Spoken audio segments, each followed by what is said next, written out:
Salut à tous, on se retrouve pour l'épisode 2833 du Zap Image. On commence aujourd'hui en ce samedi 2 mars avec des anniversaires. On peut voir tout d'abord que le jeune gardien français Illan Meslier, il fête aujourd'hui ses 24 ans, le gardien de Leeds United. Bon anniversaire à lui. Également Inaki Peña, la doublure de Ter Stegen du côté du FC Barcelone, il fête aujourd'hui ses 25 ans. Ou par exemple, il y a un ancien joueur de Tottenham, le défenseur belge Toby Alderweireld, il fête aujourd'hui ses 35 ans.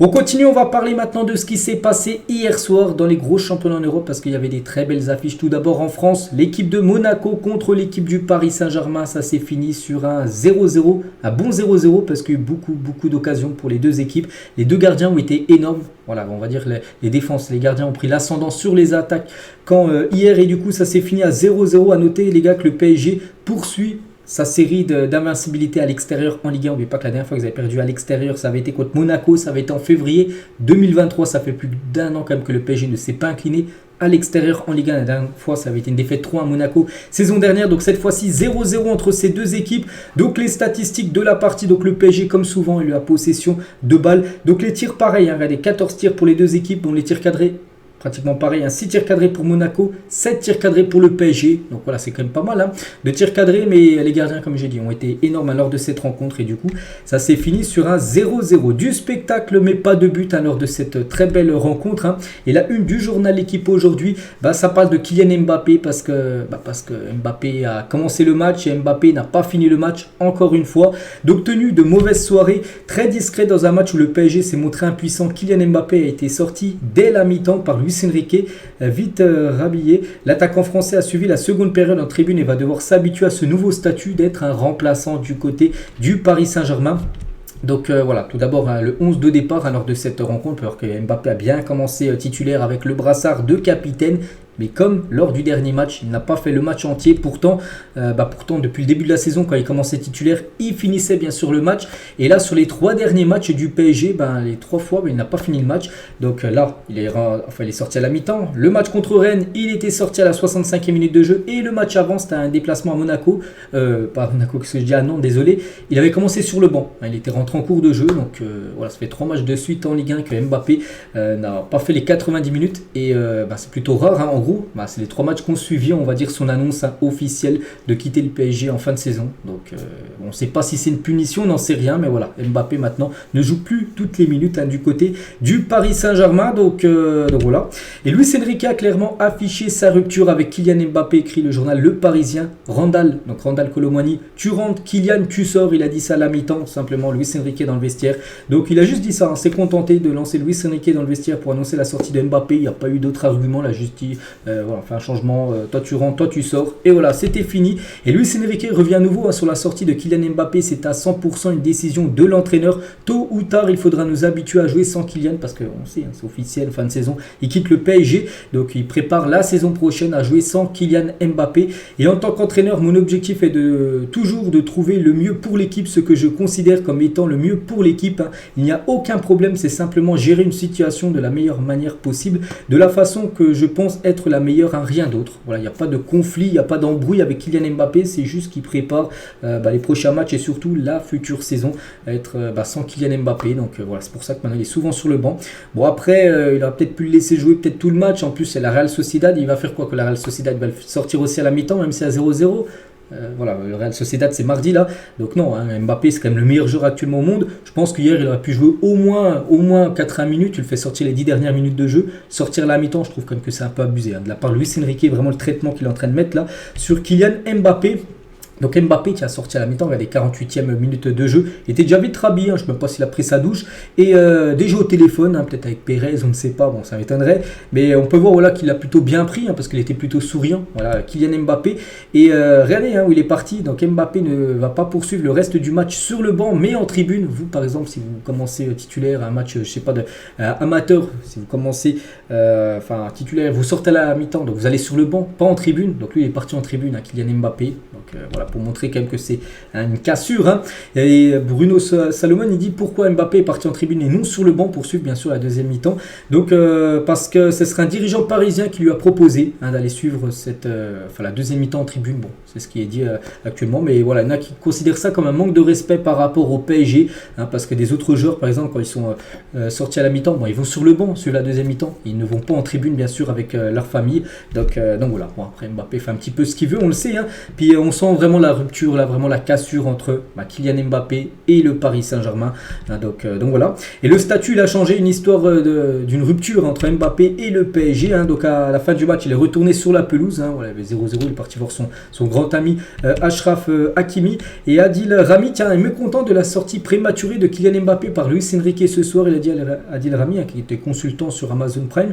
Donc je pense que c'est une punition quant à son futur départ du club. Je ne pense pas que c'est été le pire des joueurs parisiens aujourd'hui en deuxième mi-temps. S'il était resté sur le terrain, il aurait certainement eu beaucoup plus de ballons. C'est un joueur insortable. Il peut faire la différence à tout moment. Je ne comprends pas ce qu'il se passe autour de lui. C'est un joueur respectueux et professionnel. C'est une légende qui ne mérite pas ça. Je suis pratiquement du même avis qu'Adil Rami. Je trouve, je l'ai dit tout à l'heure, je trouve que c'est un peu abusé. Ce que fait Luis Enrique, voilà, c'est comme Kylian Mbappé. Même s'il part en fin de saison, c'est son choix. Il n'a pas envie de prolonger, il ne prolonge pas. Voilà, la plupart des supporters du PSG ont compris. Donc c'est vrai que tu peux commencer à t'habituer à jouer sans Kylian Mbappé, mais n'oublie pas que le match était 0-0. Pire, il y aurait eu 3-0.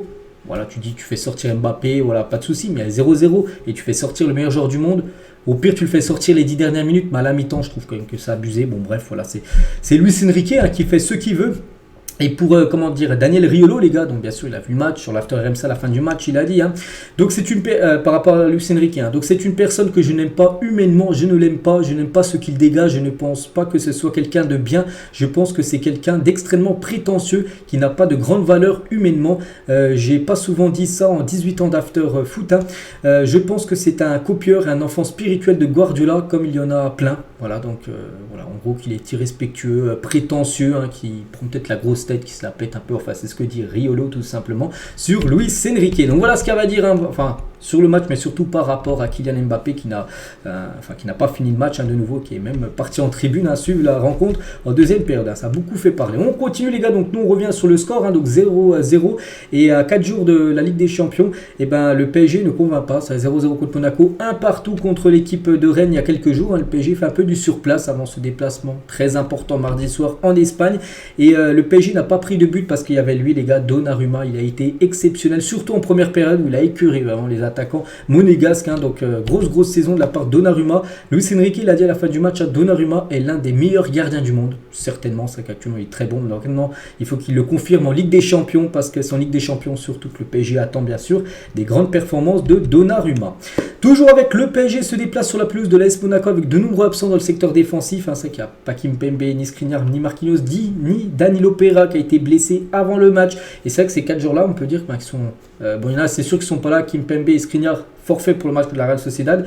Marquinhos et Danilo, on ne sait pas. Marquinhos devrait reprendre l'entraînement aujourd'hui, parce qu'aujourd'hui il y a entraînement du côté de Paris, le lendemain du match nul d'hier. Et Danilo, on ne sait pas. C'est vrai que ça fait quand même pas mal de défenseurs sont trop absents à 4 jours du match hyper important bien sûr de Champions League. Toujours sur ce match hier, on va parler de Wilfried Singo, un joueur ivoirien, un joueur de Monaco qui a remporté la CAN il y a à peu près 3-4 semaines, bref, donc il a choqué ce jeune ramasseur de balles et il y avait de quoi. Quel geste sur Bradley Barcola, il nous a fait un geste technique magnifique, Singo, donc regardez, puis le ramasseur de balles, regardez la tête qu'il a fait, tellement qu'il était choqué de ce que venait de poser un Singo sur Bradley Barcola. Et c'est vrai, quel match de Singo les gars, donc 15 duels gagnés, c'est le joueur qui a remporté le plus de duels sur tous les joueurs qui ont joué à Monaco et Paris bien sûr confondus. 5 fautes subies, 3 dribbles réussis sur 3 tentés, dont cette masterclass, ce dribble-là. 9 récupérations, 3 interceptions, 2 tacles réussis. Et voilà, nouveau champion d'Afrique est revenu en pétard, bien sûr, du côté de cette équipe de Monaco. On va parler aussi de Youssouf Fofana. Il a dit on n'a pas marqué ce soir et ça pèse sur notre morale dans les vestiaires. J'ai un peu tapé les poings sur la table sur notre manque d'efficacité parce que Monaco a eu beaucoup d'occasions, surtout en première période. Mais avec du recul, c'était un peu compliqué avec Donnarumma en face, parce que Donnarumma fait bien sûr un match match énorme.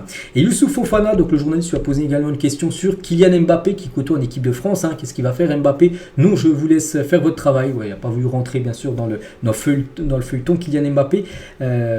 Youssouf Fofana. Toujours avec cette équipe de Monaco, donc est le club qui a le plus souvent battu le PSG en Ligue 1. Monaco, les gars, 45 victoires contre le PSG. Le PSG, c'est seulement 23 victoires contre Monaco. Donc ça, c'était une stat avant le match. Donc là, on rajoute un nul, ça fait 28 matchs nuls. Et voilà, Monaco, 45 victoires. Alors que le PSG a moitié moins de victoires que l'AS Monaco. Une équipe vraiment qui gêne souvent. Regardez, l'année dernière, Monaco a battu le PSG 3-1. Et lors de cette rencontre, c'est plutôt rare parce que le stade Louis II était à guichet fermé hier. Il n'y a plus de place à vendre.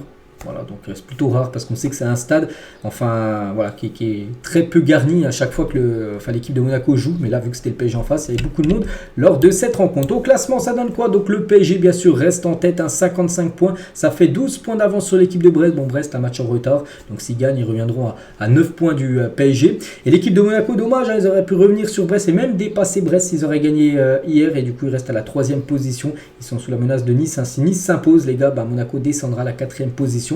À la fin de cette 24e journée, il reste par exemple pour le PSG plus de 10 matchs de Ligue 1 avant la fin de la saison. Le programme aujourd'hui, Reims-Lille 17h et Clermont contre Marseille ce soir 21h. Donc tout d'abord le match entre Reims-Lille, beaucoup d'absents du côté lillois. 8 joueurs du LOS sont forfaits pour affronter Reims demain. Cabella, Moret, Cavallero, Miramon, Ounas, Umtiti, Illich et Fernandez. Ça fait quand même pas mal de joueurs, bien sûr. En plus, il y a des cadres. Je pense à Cabella, je pense à Ounas, Umtiti. Bon, Umtiti est beaucoup blessé, mais voilà, c'est quand même pas mal de joueurs qui auraient pu être titulaires qui ne seront pas là. Et concernant l'équipe de Marseille, ce soir, qui se déplace à Clermont. Clermont, c'est les derniers du championnat. Clermont, il va falloir gagner. Et Marseille, actuellement, il reste sur 2 matchs, 2 victoires. Donc, Amin Harit était en conférence de presse hier. Les 2 dernières victoires, c'est un petit coup de boost pour nous. Ça nous donne un peu de hargne et de peps pour les prochains matchs. Pour le match, par exemple, de ce soir du côté de Clermont. Il a également dit à propos de son ami Pierre-Emerick Aubameyang, Oba a besoin d'être servi pour mettre des buts. Mais moi, je ne vois pas où Oba est cramé. J'aimerais bien être cramé comme lui à son âge et mettre autant de buts, parce qu'il y en a qui critiquent bien sûr Aubameyang par rapport à son manque d'efficacité, tout ça, mais c'est vrai qu'il est plutôt décisif cette saison. Il a marqué quand même pas mal de buts Aubameyang, surtout là sur les derniers matchs où il marque pas mal. Amin Harit, moins virevoltant qu'avant, il a dit: je pense que je joue dans une position différente cette saison. L'année dernière, je jouais comme un vrai attaquant derrière Alexis Sanchez, ça me permettait d'être beaucoup plus haut, de tenter plus. Maintenant, je joue comme un vrai milieu relayeur avec beaucoup plus de tâches défensives, et c'est pour ça qu'il est moins virevoltant, dire qu'il est dribble moins, qu'il fait moins de provocations, avec le ballon bien sûr, parce que maintenant il joue plus milieu, quasiment milieu relayeur. Puis là, tu peux pas non plus dribbler comme tu veux, parce que si tu perds le ballon en plein milieu, ça peut faire bien sûr une grosse contre-attaque et amener le danger sur ta cage tout simplement.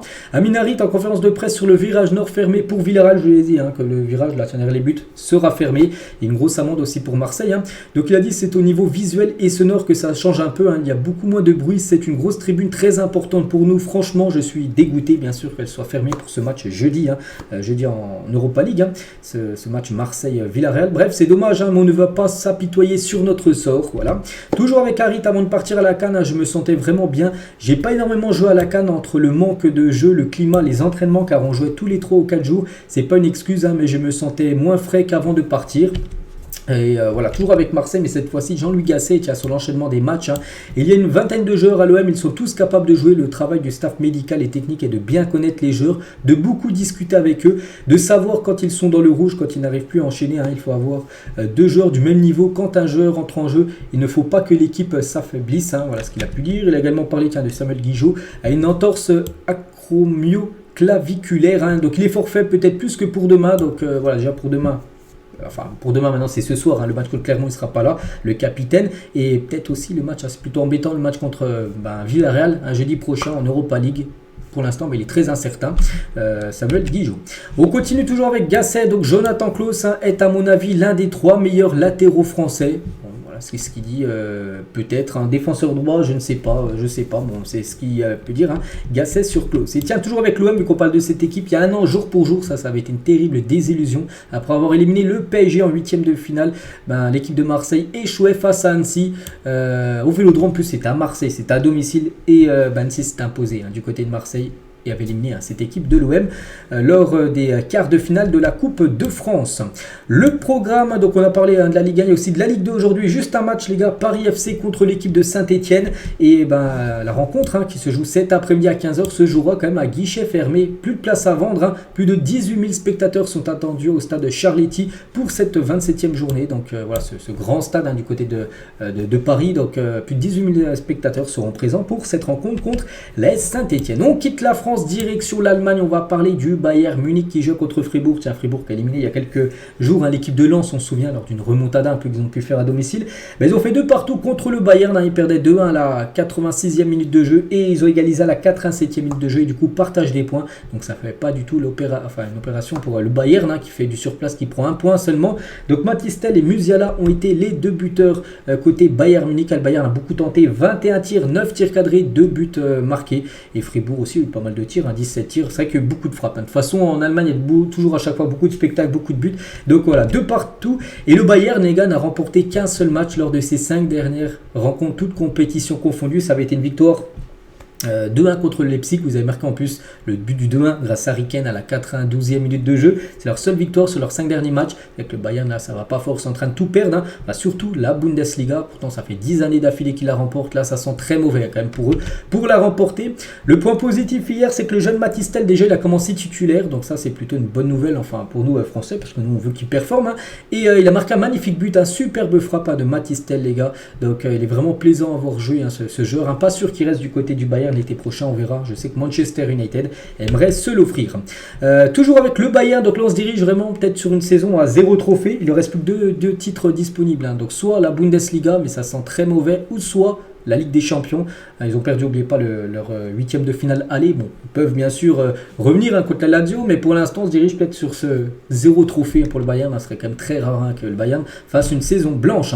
Et pourquoi le Bayern, ça sent très mauvais la Bundesliga? Parce que le Bayern, 24 matchs joués, donc 54 points. Leverkusen, 1 match en moins et 61 points. Donc ça fait combien? Ça fait 7 points d'écart. Donc Leverkusen qui joue demain, ils jouent demain dimanche. Donc s'ils s'imposent, ils prendront 10 points d'avance sur le Bayern Munich à 10 journées de la fin. Regardez, le Bayern a joué son 24e match, un peu comme en Ligue 1, il y a 34 journées. Donc le Bayern aura le droit de perdre quand même 3 matchs et seront toujours devant quand même le Bayern Munich. Il faut déjà que le Bayern gagne tous les 10 derniers matchs. Et même si les Leverkusen enchaînent 3 défaites, alors qu'ils n'ont pas perdu comme depuis août, ils seront toujours devant. Voilà, ça sent quand même très très bon pour le Bayern Leverkusen de remporter ce championnat. Aujourd'hui les gars, il y a Leipzig qui se déplace à Madrid. Mercredi soir en Ligue des Champions, il se déplace cet après-midi à Bochum. En belle affiche, tiens, Union Berlin contre Dortmund ou par exemple, je sais pas, tiens, on pourrait prendre Francfort qui se déplace du côté de Heidenheim.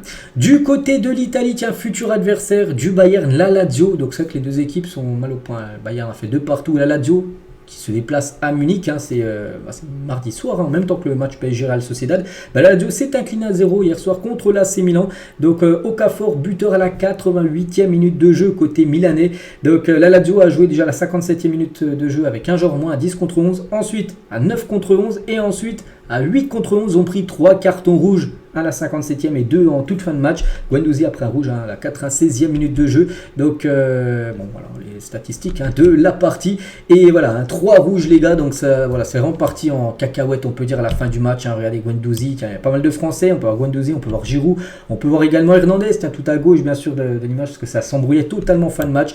Et c'est vrai que l'AC Milan sont plutôt bien sortis parce qu'ils gagnent le match et ils n'ont pas pris de rouge alors que la Lazio perdent le match et ils prennent 3 rouges. 3 joueurs qui seront suspendus bien sûr pour au moins un match voire plus parce que tout dépend, ils vont passer en commission de discipline, ça peut monter à 2, 3, 4 matchs bien sûr de suspension. Donc voilà cette fin de match très houleuse tout simplement entre l'équipe de la Lazio et l'équipe de l'AC Milan. Au classement ça donne quoi? Donc l'AC Milan avec cette victoire remonte, enfin reste tout simplement à la 3e place mais revient à un point de la Juventus Turin qui a un match en retard, la Juve, mais surtout fait le creux avec 6 points d'écart avec Bologne qui est actuellement 4e. Et la Lazio les gars, donc 8e, la Lazio fait du surplace, 40 points qui sont actuellement en Ligue des Champions. Il y a des chances, enfin il y a même des chances de ne pas les voir en Ligue des Champions, ni en Europa League, ni en Europa Conference League, parce que c'est à partir de la 6e place où tu joues la Coupe d'Europe saison prochaine en Italie. Le programme aujourd'hui, Torino, Fiorentina, AS Roma, Monza et la Salernitana contre Udinese cet après-midi à 15h. Du côté de l'Espagne, il y avait un match Celta Vigo contre Almeria, bon dernier Almeria Et 1-0 pour le Celta, quand même pu marquer plus de buts, 15 tirs, 6 tirs cadrés, 1 but. Almeria, c'est 0 frappe cadrée dans le match. Et Almeria, elle est à 20e, toujours 0 victoire pour Almeria. Je ne sais pas s'il y a des autres équipes dans les gros championnats d'Europe, toujours 0 victoire, mais eux, 0 victoire en 27 matchs. N'oubliez pas qu'un coup, Bernabeu, il y a à peu près un mois, il menait 2-0 à la mi-temps, il avait perdu le match 3-2, bref. Donc 9 points, c'est vrai qu'ils ont déjà, 6 points de retard, 5 points de retard sur Grenade. Et même déjà 24 points là, le premier non relégable, et ils sont à 9 points. Donc on peut dire qu'ils vont jouer en deuxième division. Et bref, le Celta qui s'est imposé. Donc Celta, tiens, c'est là une bouffée d'oxygène, ils sont à 24 points. Donc ils s'éloignent un petit peu de la zone rouge. Cette équipe de Vigo. Le programme aujourd'hui, Séville, Real Sociedad. Tiens, la Real Sociedad avant d'affronter le PSG, déplacement compliqué. Dans le sud de l'Espagne, il y a aussi ce soir ce gros match, Valence contre le Real Madrid. On se souvient la saison dernière, il y a eu le match qui avait été arrêté. Vini avait reçu des insultes racistes au stade de Mestalla, le stade de Valence. Donc on va voir ce soir comment ça va se passer, bien sûr, cette rencontre. Une bonne nouvelle comme pour le Real. Pourquoi? Parce que officiel, Carlo Ancelotti confirme le retour de blessure de Jude Bellingham. Il s'est remis de sa blessure, il est prêt à jouer à 100%. Il avait loupé les 3 derniers matchs. Tout simplement, Jude Bellingham. Et voilà, donc il devrait normalement soit être titulaire, on ne sait pas, ou soit... Mais bon, il est dans le groupe, voilà une chose qui est sûre, Jude Bellingham. Et toujours avec Ancelotti, toujours avec la conférence de presse qu'il a fait hier, Courtois et Militao pourront rejouer après le match contre Mallorca le 14 avril prochain. Ces deux joueurs qui ont été blessés quasiment à 3-4 jours d'intervalle, c'est en tout début de saison, au mois d'août, ils ont loupé toute la saison. Et pour revenir après le match contre Mallorca, et donc voilà, je crois que le match après contre Mallorca, le match d'après, c'est contre le Barça, ça serait le Classico. Donc voilà, concernant bien sûr ces deux-là qui sont proches du retour à peu près dans un mois et demi, on pourrait le revoir à la compétition. Direction l'Arabie Saoudite, il y avait une très belle affiche, Al Hilal contre l'équipe de Al Ittihad, c'est du championnat, n'oubliez pas que ces deux équipes vont s'affronter là aussi en une semaine encore 2 fois en Ligue des Champions asiatiques en quart de finale. Ils sont tirés l'un contre l'autre au tirage au sort. Bref, donc là pour le championnat, Al Hilal s'est imposé 3-1. Pourtant, Al Ittihad a mené 1-0 grâce à N'Golo Kanté. Regardez, un buteur à droite, là on peut voir Kanté, 12e. Un but de tête plongeante de Kanté. Bon, après, là, les gars, sur renverser le match, ils ont marqué 3 buts. Malcolm a été buteur sur une passe d'Milinkovic, qui a même fait 2 passes d'Milinkovic, on peut voir entre parenthèses. Donc voilà, Al Hilal confirme bien sûr sa première place. Les statistiques de la partie et prennent un ascendant avant bien sûr ce match de Ligue des Champions. Un match aller match retour où les deux équipes vont de nouveau s'affronter là dans quelques jours. Et Al Hilal donc avec 62 points, 9 points d'avance sur Al Nasser avec le même nombre de matchs joués. Il reste 12 journées, donc à 22 matchs joués, il y en a 34 de journées. N'oubliez pas que Al Nasser, un deuxième, a fait 4-4 avant-hier contre Al Azem qui est dernier du championnat. C'est pour ça qu'Al Nasser là il n'y en a pas du tout. Ils ont fait la bonne opération du week-end. On continue, tiens, du côté de la première ligue, c'est qu'il n'y a pas de match hier soir. Donc on n'a pas pu parler du résultat parce qu'il n'y a pas de match. Mais bien sûr, il y a des matchs aujourd'hui. Regardez toute la journée football en première ligue. Chelsea se déplace à Brentford à 16h. Il y aura également Newcastle contre Wolverhampton, Liverpool contre Nottingham Forest, Tottenham Crystal Palace concernant une autre très belle affiche. Les gars, c'est Manchester City. On ne les voit pas là parce qu'ils jouent demain Manchester City contre Manchester United. C'est le derby. Et c'est vrai que City, regardez tous les matchs qu'ils ont là sur ce mois de mars. On est le 2 mars.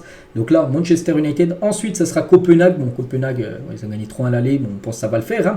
Le week-end qui arrive. Enfin, le milieu de semaine. Ensuite, ils ont Liverpool. Liverpool premier. Ils sont deuxième. Donc, énorme choc. Un match quasiment décisif pour le titre de la Première Ligue. Ensuite, ils ont Newcastle en FA Cup. C'est quart de finale de la Coupe anglaise. Puis après, ils ont aussi Arsenal. Arsenal en Première Ligue qui sont 3e. Donc là, vraiment un mois de mars très important, bien sûr, pour Manchester City. Ça commence demain avec Manchester United au programme.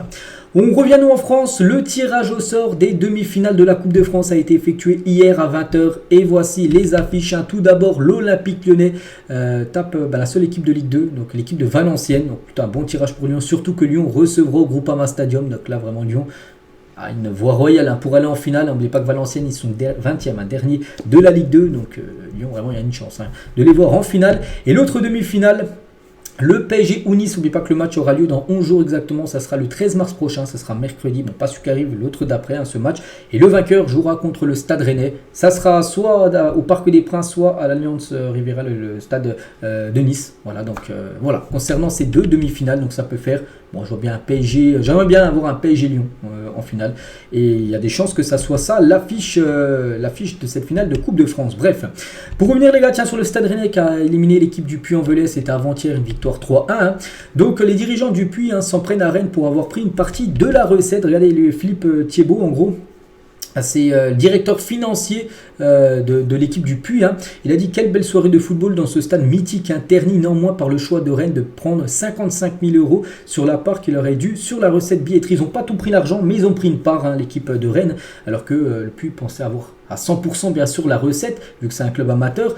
Donc il a dit: fier de nous, de vous, qui nous avez encouragé tout le long du match, tellement déçu que le meilleur club de Ligue 1 actuellement, donc l'équipe de Rennes, se rabaisse à ça. Pour info, monsieur Pinault, propriétaire, votre club a encaissé 360 000 € de dotation de la FFF depuis le début de la compétition. Avec la victoire de ce soir, faire ça à un club amateur qui n'a pas eu le droit de jouer chez lui, vu qu'ils ont joué dans le stade de Saint-Etienne, pas très sympa. Je laisse les réseaux sociaux faire le reste, donc ça a beaucoup bien sûr fait réagir. Et le communiqué de Rennes, les gars, vis-à-vis de la déclaration du Puy de ça, parce que Rennes a réagi, ils ne comprenaient pas.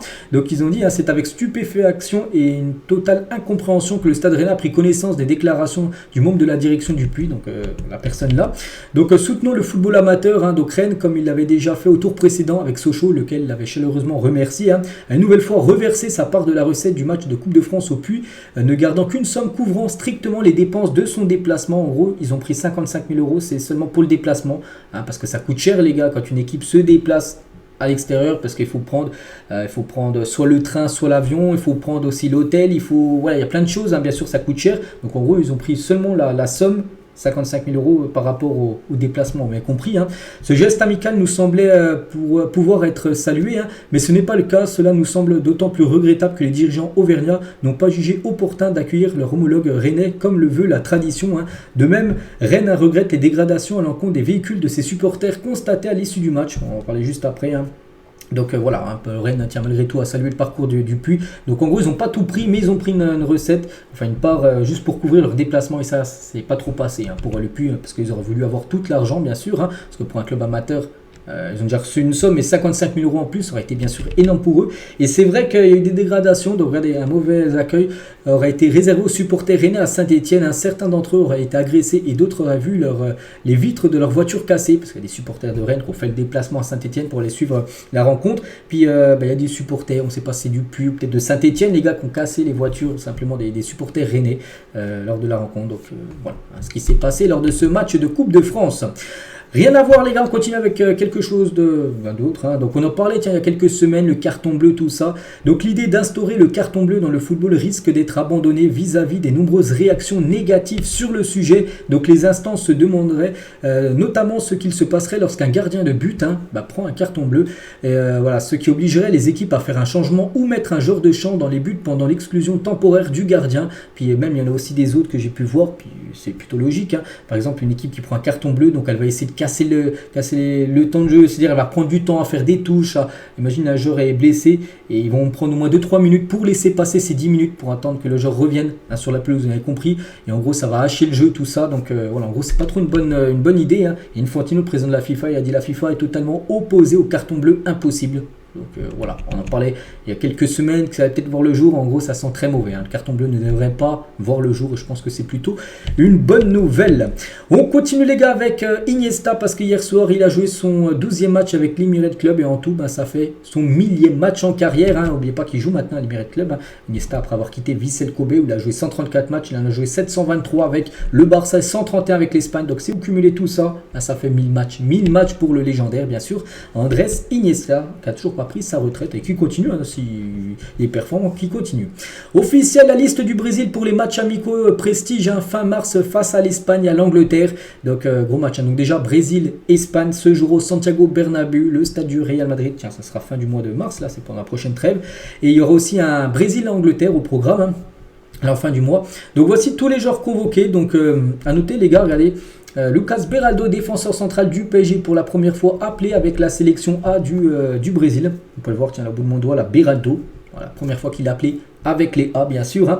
Et il y a aussi Hendrick, tiens, regardez à droite là, Hendrick, premier nom parmi les attaquants. Donc Hendrick est convoqué avec le Brésil pour disputer les deux matchs face à l'Angleterre et l'Espagne. Il pourrait donc disputer son tout premier match au Santiago Bernabéu le 26 mars prochain, lors de ce match Brésil-Espagne au Bernabéu, le stade où il va jouer la saison prochaine, bien sûr, avec le Real. N'oubliez pas qu'il arrivera le 1er juillet prochain au Real Madrid. La liste également de l'Argentine pour ces deux prochains matchs. Je ne sais pas si c'est marqué leur adversaire, je sais pas trop il y a qui. Voilà, je sais pas il joue contre qui, mais bon, bref, de nouveau chez joueur, hein.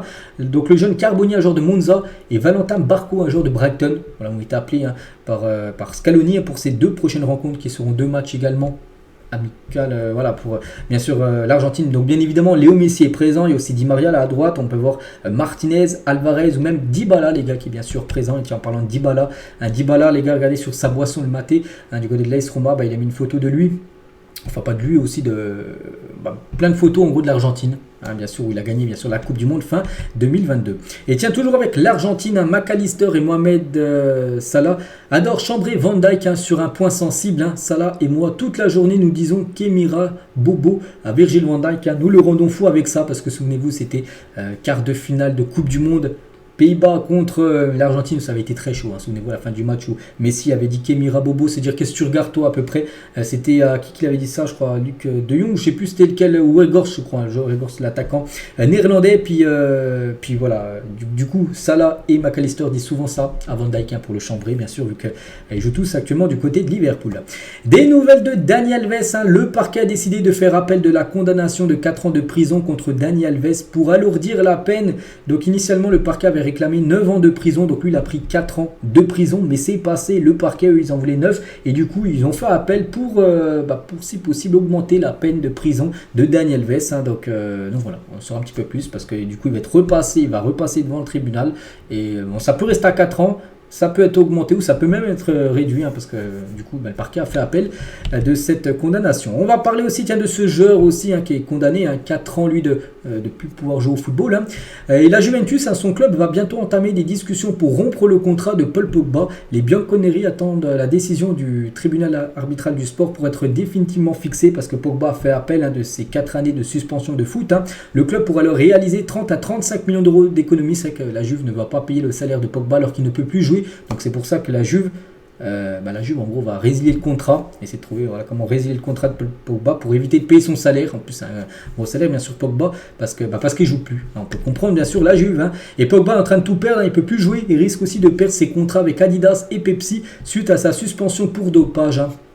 Donc on va avoir beaucoup de force bien sûr au champion du monde français. On va parler d'un autre champion du monde, c'est Hugo Lloris. Hein, il fait la une d'une version l'équipe Le Magazine. Hein, L'Amérique, mon nouveau monde. Hein. Donc voilà, après 12 ans à Tottenham et après avoir failli arrêter le football, Hugo Lloris vit à 37 ans une forme de plénitude à Los Angeles, un projet familial qu'il a accepté de nous partager. J'ai tellement joué à GTA que j'avais l'impression de connaître parfaitement des endroits de la ville sans être jamais venu parce que maintenant il est à Los Angeles et sur GTA, le dernier GTA, en gros il y a plein, c'est dans la ville de Los Angeles, hein, il y a des trucs comme ça et il n'est jamais parti à Los Angeles mais il avait l'impression de connaître déjà la ville parce que vu qu'il dit hein, lui-même qu'il a beaucoup joué à GTA donc voilà, hein, par rapport à ce qu'il a pu dire, il y a plein d'autres déclarations retrouvées dans l'équipe Le Magazine aujourd'hui sur Hugo Lloris, ça sort aujourd'hui, hein, aujourd'hui samedi bien sûr ce magazine. On continue les gars, officiel, José Peseiro n'est plus le sélectionneur du Nigeria, donc voilà c'est le sélectionneur là à droite, hein. Pourtant Nigeria comme atteint la finale de la CAN mais elle a été perdue hein, cette finale et du coup l'entraîneur n'est plus l'entraîneur tout simplement du Nigeria. Un nouveau coach va être désigné très prochainement et du coup sur les 24 sélectionneurs des 24 équipes qui ont joué la CAN, du coup il n'y en a plus que, 11 ne sont plus en poste après la compétition, 11 ont été licenciés, ont démissionné.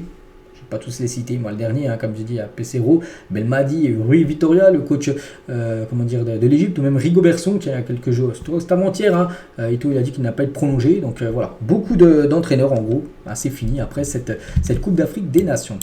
En 1904, Bilbao remporte la Coupe du Roi, 40 ans plus tard, 1944, hein, Bilbao remporte la Coupe du Roi, 40 ans plus tard, en 84, Bilbao remporte la Coupe du Roi, et 40 ans plus tard, Bilbao en finale de Coupe du Roi. Donc là, si on suit la logique, les gars, en plus ils vont jouer contre Mallorca. Pour moi, c'est quand même favori pour cette finale. Et il y a des chances de voir Bilbao continuer cette série des 40 ans. À chaque fois, ils remportent une Coupe du Roi. Là, c'est bien parti hein, parce que là, toutes les étoiles sont alignées, bien sûr, pour qu'ils remportent de nouveau hein, ce trophée. Tiens, toujours en Espagne, on va parler de Lewandowski. Il a remporté le prix du meilleur joueur du mois de février, le mois dernier. Donc félicitations à Lewandowski, vous pouvez débloquer hein, si vous jouez à FIFA Ultimate Team sa nouvelle carte à débloquer avec des stats magnifiques bien sûr pour l'attaquant polonais. On va parler d'un autre joueur du Barça, c'est Marc Bernal, donc c'est un jeune joueur, je pense que peu de personnes connaissent. Mais il va falloir commencer à le connaître parce que je pense que beaucoup vont apprendre bientôt à le connaître. Donc il a seulement 16 ans, milieu défensif et la nouvelle star de la Masia qui attend son heure. Il y avait Lamine Yamal, il a percé, maintenant il a une équipe première. Vraiment le plus gros talent maintenant de la Masia, c'est lui les gars, c'est Marc Bernal. Il devrait être bientôt appelé pour souvent en équipe première. Le Barça est convaincu qu'il va bientôt éclore. Donc voilà, le Barça, toutes les 2-3 ans, il sort vraiment une pépite énorme. Il y a eu Lamine Yamal, il y a eu pas mal de joueurs. Et maintenant les gars, c'est Marc Bernal, un joueur qui est très bon avec les catégories jeunes du Barça qui devrait être très prochainement être avec l'équipe première. Toujours avec le Barça refusé une offre du Bayern Munich de 80 millions d'euros plus 10 millions de bonus pour Araujo. L'hiver dernier, ça a été refusé par le Barça qui ne voulait pas lâcher son défenseur en plein milieu de saison. L'été prochain, là, il y a peut-être des chances, bien sûr, de voir partir Araujo, que ce soit au Bayern ou dans une autre équipe. Concernant Kepa, devrait rentrer à Chelsea cet été. Ça, Kepa, il a déçu. Pourtant, il était arrivé du côté du Real pour remplacer Courtois blessé. Mais regardez, il a commencé titulaire en début de saison, puis il a perdu sa place parce qu'il n'est pas assez fiable. Et Lunin, plutôt même meilleur bien sûr que Kepa. Donc voilà, Kepa qui était prêt à un an ne sera pas reprolongé, bien sûr par le Real, il va retourner du côté de Chelsea. Officiel, l'OM recevra le Paris Saint-Germain le dimanche 31 mars à 20h45 au Vélodrome. C'est la programmation d'une journée de Ligue 1, donc il y a des belles affiches bien sûr lors de cette journée. Mais voilà, un gros match à Marseille-PSG, ça sera un dimanche soir à 20h45, ce sera le dernier match bien sûr de cette journée de Ligue 1.